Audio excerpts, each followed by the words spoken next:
Jadi kalau ada orang MUI merasa, wah ini harus diikuti, anjuran umat Islam wajib mengikuti dan sebagainya, ya menurut saya nggak wajib. Lawang kalian juga belum tentu masuk surga. Gimana?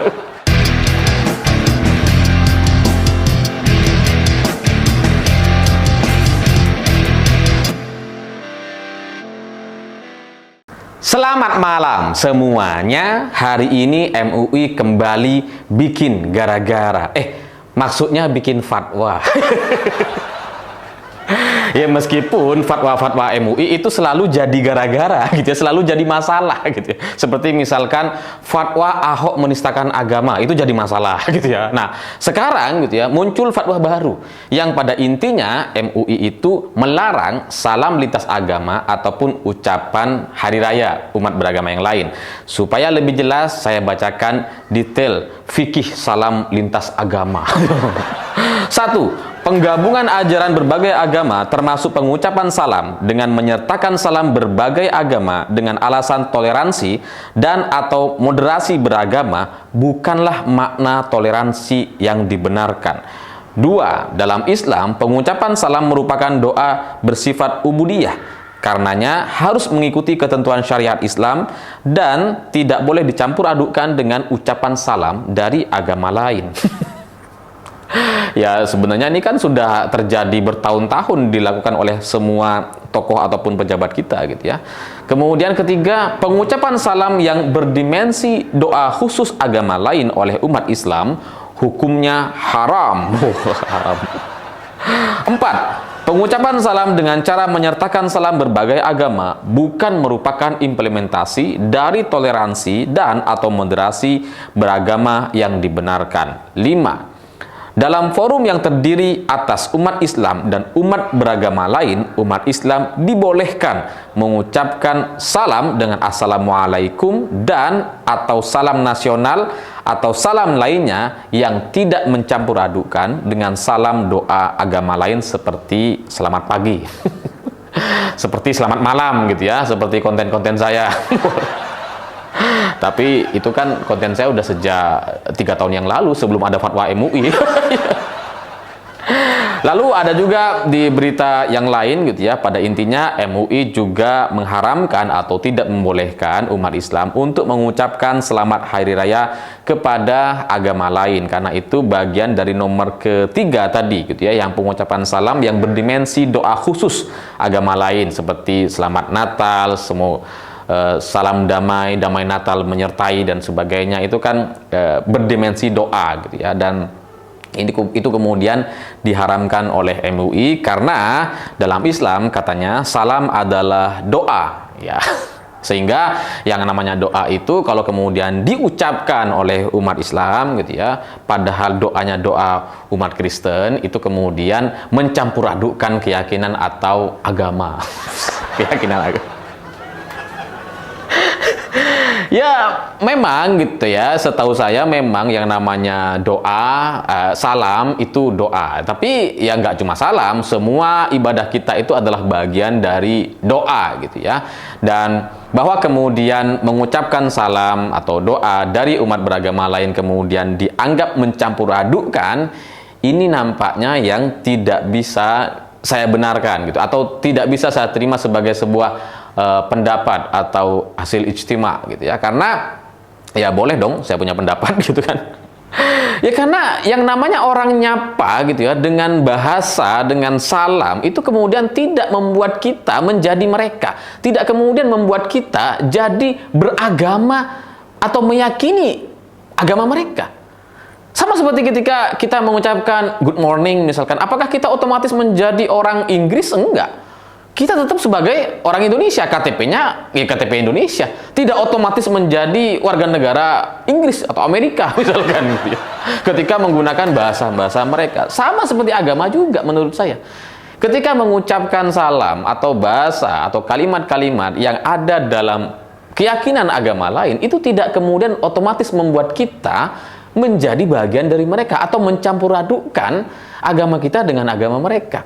Kita hanya menghormati, hanya sebatas mengakui agama mereka dan tahu, dan kemudian itu disampaikan gitu. Jadi nggak ada urusan soal mencampur adukkan gitu ya. Dan kalaupun misalkan ada salam yang menyapa dalam salam lintas agama gitu ya, dalam pengalaman kita, seberapa banyak sih gitu ya ada orang yang menyampaikan salam lintas agama? Nggak banyak gitu. Paling ya pejabat-pejabat gitu ya, atau tokoh-tokoh tertentu dalam forum yang banyak umat beragama yang lain gitu ya, yang tidak hanya satu agama. Beda misalkan kalau di pesantren nggak mungkin lah kita bahas soal salam lintas agama gitu ya. Dan itu kan nggak banyak sebenarnya gitu. Dan ketika fatwa ini muncul gitu ya, kan seharusnya itu tidak diperlukan, karena itu hanya terjadi kepada lingkup yang terbatas. Tapi fatwa ini disampaikan secara umum, yang sifatnya, tujuannya, atau targetnya kemudian disasar oleh semua pihak. Dalam Islam menurut saya mengeluarkan fatwa yang semacam ini justru hukumnya haram. Karena memberikan fatwa yang sifatnya khusus di depan umum, haram. Apa saya bikinin fatwa untuk MUI? Iya loh. Jadi membuat fatwa yang sifatnya khusus tapi kemudian disampaikan secara umum, haram ini. Dosa semua orang MUI gitu. Dan selain itu, kalau kita lihat dari pengalaman-pengalaman saya berinteraksi dengan banyak umat beragama yang lain gitu ya, saya tidak pernah kemudian menyapa mereka dengan salam agama mereka kalau sifatnya pribadi gitu ya. Ya pasti ya pagi Pak, pagi Bu gitu ya, sore Pak, malam Bu, ya, sebatas itu. Nggak mungkin kita mengucapkan salam-salam dari agama mereka. Yang sering terjadi justru mereka kepada kita gitu. Yang tiba-tiba teman kita orang Kristen bilang, "Assalamualaikum Mas Alif." "Ya, waalaikumsalam." Ada tokoh-tokoh politik tertentu yang di umat Kristen gitu, yang tokoh politik yang orang Kristen. Itu fasih sekali mereka bicara soal Assalamualaikum, mengucapkan salam tuh fasih sekali. Sampai urusan ibadah haji itu mereka hafal aturan dan tata caranya dibandingkan ya, orang kita kepada umat beragama yang lain gitu. Jadi tidak ada masalah sebenarnya di masyarakat kita terkait ucapan salam lintas agama. Kita tidak mengamalkan itu kok. Yang mengamalkan justru orang-orang Kristen, sahabat-sahabat kita di Kristen kepada kita. Yang sering bilang Assalamualaikum tuh sering mereka. Kalau kita nggak pernah gitu. Kalaupun ada itu sangat kecil sekali kemungkinannya gitu ya. Jadi sekali lagi, fatwa yang disampaikan secara umum ini sebenarnya adalah masalah khusus. Karena salam-salam lintas agama itu hanya disampaikan oleh beberapa pejabat dan tokoh-tokoh politik yang jumlahnya di negeri ini nggak banyak gitu. Yang disampaikan dalam forum resmi atau forum kenegaraan. Makanya kemudian ada salam lintas agama. Dan kita paham gitu ya bahwa ucapan salam itu disampaikan sebagai upaya untuk mengakui keberadaan mereka. Ya kalau kita bilang Assalamualaikum, ya kita harus menghormati gitu. Mereka kan ada di sana tuh. Mereka kan juga punya salam yang berbeda dengan kita, yang bukan Assalamualaikum, nama budaya dan sebagainya. Ya itu yang kemudian pejabat-pejabat dan tokoh-tokoh politik itu menyampaikan salam lintas agama. Jadi adanya pelarangan ini atau adanya fatwa ini sejatinya gitu ya, jadi bikin masalah gitu. Yang sebelumnya udah nggak ada masalah nih gitu ya, tiba-tiba ada masalah gitu. Jadi sekarang pasca fatwa ini itu jadi serba salah gitu. Kita mengucapkan salam lintas agama salah, nggak ngucapin juga jadi salah. Jadi ya karena terjadi pro kontra kan. Kok nggak ngucapin sih gitu ya? Yang sebelumnya biasa aja, kalau misalkan ada pejabat nggak mengucapkan salam lintas agama atau lupa entah apapun itu yang menjadi alasan mereka, kita nggak masalah gitu. Tapi pasca putusan ini kita jadi menilai, pejabat ini nggak pakai salam lintas agama nih, orang MUI jangan-jangan gitu kan. Padahal sebelumnya nggak ada masalah gitu. Pejabat kita ngucapin atau enggak salam lintas agama, kita nggak ada soal gitu. Makanya gara-gara fatwa MUI atau fatwa MUI yang jadi gara-gara ini ya, seperti yang saya bilang tadi gitu ya, MUI kalau bikin fatwa emang suka bikin gara-gara. Jadi gara-gara fatwanya gitu, maka terjadi pro kontra. Seperti Menteri Desa misalkan tetap mengucapkan salam lintas agama, dan kemudian ketika ditegur sama ulama-ulama, dia bilang saya kan bukan anggota MUI, saya punya kartu NU. kan nggak usah ngikutin MUI gitu ya, saya ngikutin NU, di NU boleh kok. gitu kan. Jadi masalah gitu. Kalau nggak ada fatwa ini, kan nggak ada bahasan-bahasan ini. Kemudian dari Kementerian Agama juga kurang lebih sama gitu, menyampaikan bahwa salam lintas agama itu adalah praktek yang baik untuk menjadi sebagai komitmen hidup rukun beragama atau rukun bersama di negeri kita. Dan itu sudah terjadi atau dilaksanakan selama bertahun-tahun di Indonesia. Sekali lagi itu nggak ada masalah gitu. Jadi fatwa MUI ini justru menjadi masalah gitu. Seharusnya fatwa itu kan menyelesaikan masalah atau permasalahan, bukan justru bikin masalah. Pertanyaannya, ada masalah nggak dengan salam lintas agama? Apakah karena salam lintas agama kemudian ada orang yang tiba-tiba tidak mau beribadah misalkan sesuai dengan ajaran agama mereka? Kan nggak pernah ada gitu. Lah terus ngapain MUI tiba-tiba bikin fatwa salam lintas agama atau mengharamkan salam lintas agama? Fatwa itu harusnya menyelesaikan masalah, bukan bikin masalah. Nah, permasalahannya ketika ada masalah, MUI nggak bikin fatwa gitu. Seperti fatwa Bahar Smith misalkan, yang isi kontennya atau ceramah-ceramahnya ketika hadir di berbagai tempat itu kan full caci maki tuh, caci maki kepada pemerintah dan sebagainya. Ini menjadi masalah di masyarakat kita loh. Karena kita mau kritik, kita menyampaikan teguran, ada orang nggak berani karena katanya Bahar ini adalah keturunan Nabi gitu ya.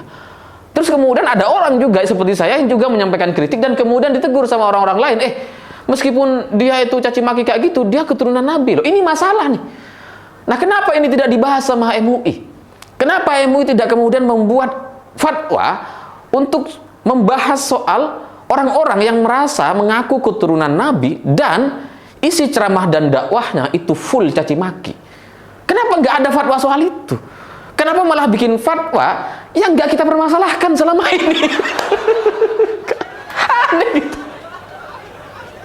Jadi ya cobalah MUI itu bikin fatwa yang menyelesaikan permasalahan. Ketika ada doa rosario digeruduk, dipukuli oleh masyarakat setempat, misalkan teman-teman saudara-saudara kita yang umat Katolik digeruduk gitu gara-gara ada mereka mengadakan doa rosario, harusnya kan itu menjadi masalah dan MUI bikin respon dong, bikin fatwa, gak boleh gitu ya. Dalam Islam kita tidak diajarkan untuk menggeruduk atau melakukan tindakan kekerasan. Bikin dong fatwa kayak gitu, karena itu sudah menjadi berita umum, sudah diketahui oleh banyak orang, maka fatwanya yang bersifat umum itu boleh kemudian difatwakan. Nah, kalau permasalahannya khusus dijadikan masalah umum atau fatwa umum, ini haram gitu. Ya tapi ya sudah gitu. Sebagai orang Islam, sebagai santri gitu ya, saya menghormati fatwa MUI gitu sebagai fatwa atau pendapat organisasi masyarakat atau ormas. Karena MUI itu kan ormas kan. Jadi ya kita hormati itu sebagai sebuah pendapat yang berbeda. Fatwa yang disampaikan oleh MUI itu tidak wajib untuk kemudian diikuti oleh orang Islam di Indonesia, karena nggak ada hukumnya dalam ajaran agama Islam, nggak ada. Kemudian kita harus ngikut fatwa MUI, nggak ada. Nggak ada gitu. Yang ada itu kan kita harus berpikir, harus melihat dari berbagai sudut pandang gitu ya. Ada ikhtilaf, ada perbedaan pendapat, kita ambil mana yang menurut kita, yang menurut di kehidupan kita itu menjadi sangat sesuai. Nah, kalau dalam kehidupan saya kemudian mengambil fatwa MUI itu sama sekali tidak sesuai gitu, karena saya masih punya banyak teman-teman yang non muslim. Berbeda misalkan kalau kalian tidak punya teman non muslim gitu ya, nggak ada masalah dengan fatwa ini gitu. Diharamkan ya, lawang kalian nggak pernah bikin salam juga ke mereka gitu kan. Tapi sekali lagi, kepada kalian yang tidak berinteraksi dengan umat beragama lain, fatwa ini tidak diperlukan. Nah, terus kenapa ada fatwa kayak gini gitu ya? Dan selain itu, fatwa MUI itu kalau diikuti itu tidak tentu kemudian tidak otomatis menjamin kalian menjadi masuk surga gitu ya, karena ya nggak ada jalannya itu. Bahkan orang MUI sendiri sampai sekarang gitu ya, sampai nanti gitu ya, mereka juga belum tentu masuk surga kok, meskipun keluarin fatwa gitu kan. Jadi kalau ada orang MUI merasa wah ini harus diikuti, anjuran umat Islam wajib mengikuti dan sebagainya, ya menurut saya nggak wajib. Lawang kalian juga belum tentu masuk surga. Gimana? Yang bikin fatwa aja belum tentu gitu. Jadi ya sebagai umat beragama, sebagai orang Islam gitu ya, sebagai umat beragama lain juga boleh menghormati fatwa MUI, tapi ya tidak wajib untuk kemudian sependapat atau mengikuti gitu. Karena kalau kemudian ada teman-teman kita, saudara-saudara kita orang Kristen mengikuti fatwa MUI gitu ya, yang nggak boleh mengucapkan salam kepada agama lain, mereka jadi nggak enak kemudian mengucapkan assalamualaikum setelah ini. Padahal sebelum-sebelumnya nggak ada masalah mereka. Assalamualaikum Mas Alif, aman gitu. Habis ini setelah fatwa ini kalau mereka ngikutin MUI nggak jadi salam lagi. Selamat pagi Pak, selamat pagi Mas. Kan jadinya lucu gitu. Yang sudah terbiasa dilakukan dan selama ini tidak ada masalah, kemudian jadi masalah gara-gara fatwa MUI. Jadi ya kita hormati itu sebagai sebuah pendapat, sebagai sebuah pernyataan dari MUI tadi, tapi sekali lagi tidak wajib untuk kemudian diikuti, dan kita boleh kok punya pendapat yang berbeda, karena pada intinya MUI itu ya organisasi saja, organisasi masyarakat. Dia tidak menjadi representasi umat Islam di Indonesia, dan dia tidak kita pilih kemudian menjadi perwakilan atau orang yang kita percayai, enggak sama sekali. Kita jauh lebih dekat dengan kiai-kiai yang ada di sekeliling kita, dengan orang-orang ulama-ulama yang ada di sekitar kita. Ya kita ikuti saja beliau-beliau ini yang rata-rata dari kalangan NU dan Muhammadiyah. Jadi ya sudah gitu. Perbedaan pendapat, MUI bicara seperti itu, ya mereka juga bikin fatwa, kan nggak ada umatnya itu. Loh, gini loh, kalau NU Muhammadiyah itu punya umat, itu ada masyarakatnya gitu. Ada kartu anggotanya, ada simpatisannya, ada masyarakatnya lah. Tapi kalau MUI, mana? Mereka kan nggak ada gitu. Jadi ya sudah, mereka bikin fatwa, ya nggak tahu itu tujuannya untuk apa gitu. Karena sekali lagi fatwanya tidak menyelesaikan permasalahan dan justru malah bikin masalah. Saya pikir itu. Terima kasih sudah menonton. Begitulah kura-kura.